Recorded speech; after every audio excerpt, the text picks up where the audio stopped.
Atos dos Apóstolos, capítulo 23. Paulo foi lá levado diante dos sacerdotes e agora vamos dar continuidade. Paulo, fixando os olhos no Sinédrio, disse: meus irmãos, tenho cumprido meu dever para com Deus com toda boa consciência até o dia de hoje. Diante disso, o sumo sacerdote Ananias deu ordens aos que estavam perto de Paulo para que lhe batessem na boca. Então Paulo lhe disse: Deus te ferirá, parede branqueada. Estás aí sentado para me julgar conforme a lei, mas contra a lei me mandas ferir? Os que estavam perto de Paulo disseram: você ousa insultar o sumo sacerdote de Deus? Paulo respondeu: irmãos, eu não sabia que ele era sumo sacerdote, pois está escrito: não fale mal de uma autoridade do seu povo. Então Paulo, sabendo que alguns deles eram saduceus e outros fariseus, bradou no Sinédrio: irmãos, sou fariseu, filho de fariseu, estou sendo julgado por causa da minha esperança na ressurreição dos mortos. Dizendo isso, surgiu uma violenta discussão entre os fariseus e saduceus e a assembleia ficou dividida.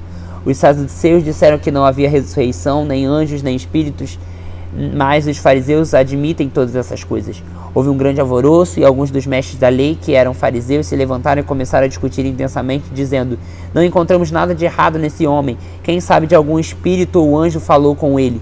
A discussão tornou-se tão violenta que o comandante teve medo que Paulo fosse despedaçado por eles. Então ordenou que as tropas descessem e retirassem à força do meio deles, levando-o para a fortaleza.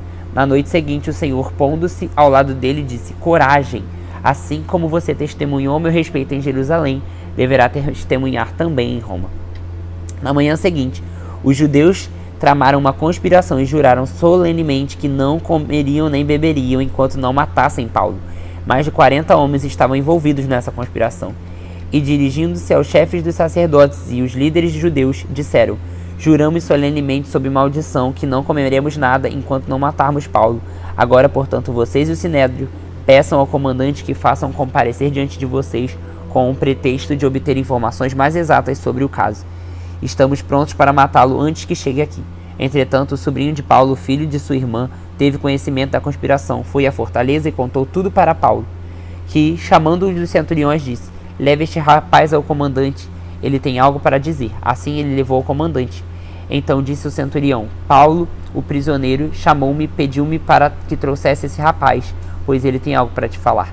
O comandante tomou o rapaz pela mão e levou-o à parte e perguntou: o que você tem a me dizer? Ele respondeu: os judeus planejam pedir-te para que apresente Paulo ao Sinédrio amanhã, sob pretexto de buscar informações mais exatas a respeito dele.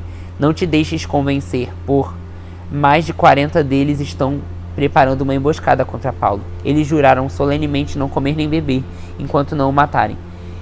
Estão preparados agora, esperando que prometas atender o pedido. O comandante despediu o rapaz e recomendou-lhe: não diga a ninguém que você me contou isso.